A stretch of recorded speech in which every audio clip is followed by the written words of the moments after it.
the fact is, if someone's not certified, then that means that they have not been necessarily trained in the principles of coaching. They Okay. might know business, but they might not know how to create psychological safety. They might not know the difference between Mm. questioning and giving advice. And they might be just good enough to be dangerous as a coach, because you can be dangerous as a coach. This is the ramblings.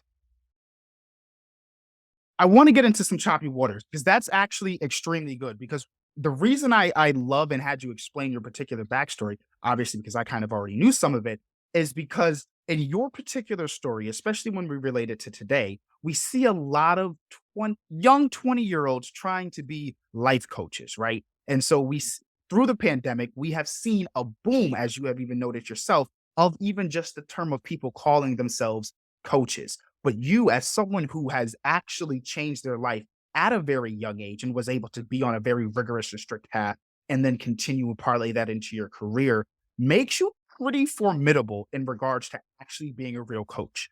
So what I would like to ask you, and we're gonna use that to kind of follow through, is what do you make or what do you have as your criteria for what you call a legitimate coach outside of sports, obviously? Yeah, yeah, absolutely. I love this question because coaching is an unregulated industry. That's one of the biggest problems in my industry. And any industry, like my previous career, fitness, that is unregulated, what happens is it creates a buyer beware scenario. Mm. So let's say that, by the way, like there's nothing stopping you. The moment we hit, finish on this podcast, you could sit there and hang a shingle and say, I'm a business coach now. It's not illegal. It can't be sued. It's way different than I just can't say that I'm a doctor, right? Right. But you can say that you're a coach. And the problem is people looking for a coach, there's no manual that says, here's how to hire a business coach. You're left to your own devices. Right. And so you go to who you know. That's 74% of all purchase decisions across all industries begin with a referral. So it's not like people know how to search for a business coach. They look at their own network and they start asking their friends, hey, I'm thinking of hiring a coach. Do you know anybody? Mm. So that shrinks the world a little bit, but there's nothing that says that your inner circle is going to refer you to someone good. Right. Maybe that person is a smooth talker. Maybe they're really influential and they can sell whatever, the expressions, ice to someone who lives in the far north or whatever the case may be. But the fact is, if they're just a smooth talker and there's nothing to back it up, now all of a sudden that person believes that coaches are full of it and they're ruined on the experience. So having that context in place, what I believe makes a great coach is a few things. First and foremost, lived experience. So if you're a business coach and you're coaching entrepreneurs, you had better have owned and operated at least one successful business. Mm. One probably makes you dangerous.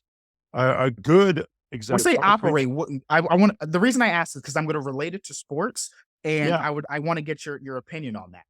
When you say operate, do you mean in an executive capacity or a strict owner capacity? it could be either. Maybe it's a solopreneur. Maybe you have a drop shipping company, but you had to figure out logistics. You had to figure out a product that's in demand. You had to figure out sourcing. You had to figure out how to keep your costs down. You had to figure out the cost of customer acquisition and how to grow less lifetime value and average order size. All those things through challenge and lived experience has made someone a capable owner operator of that business. Now, if that's the only business they've ever run, it's not a bad thing, but maybe that doesn't qualify them to coach someone trying to run a service-based business. Mm. So someone who's in that case run a drop shipping company might not be the right coach for someone who wants to start their own restaurant. In this case, you might want to look at a restaurateur who's done it successful times in different concepts, because now they didn't just hit it out of the park with one concept. Maybe now they understand different concepts, different price points, different locations. They start to understand all the key levers that are involved in that particular industry. So that is all under the banner of lived experience. The second thing I look for in a good coach is someone who is professionally certified, someone who is not doing this off the side of their desk. They believe in the industry enough, and they have enough reverence, if you will, for the Mhm. field that they went to get a professional certification. And there's many. We could go through a whole bunch, but one that many people might know is ICF, the Institute. Uh, sorry, I'm drawing a blank here all of a sudden. International Coaching Federation. Sorry, not Okay. institute. There's a lot of different ones. CTI, the Coactive Training Institute. There's a number of different coaching certifications out there. But the fact is, if someone's not certified, then that means that they have not been necessarily trained in the principles of coaching. They Okay. might know business, but they might not know how to create psychological safety. They might not know the difference between Mm. questioning and giving advice.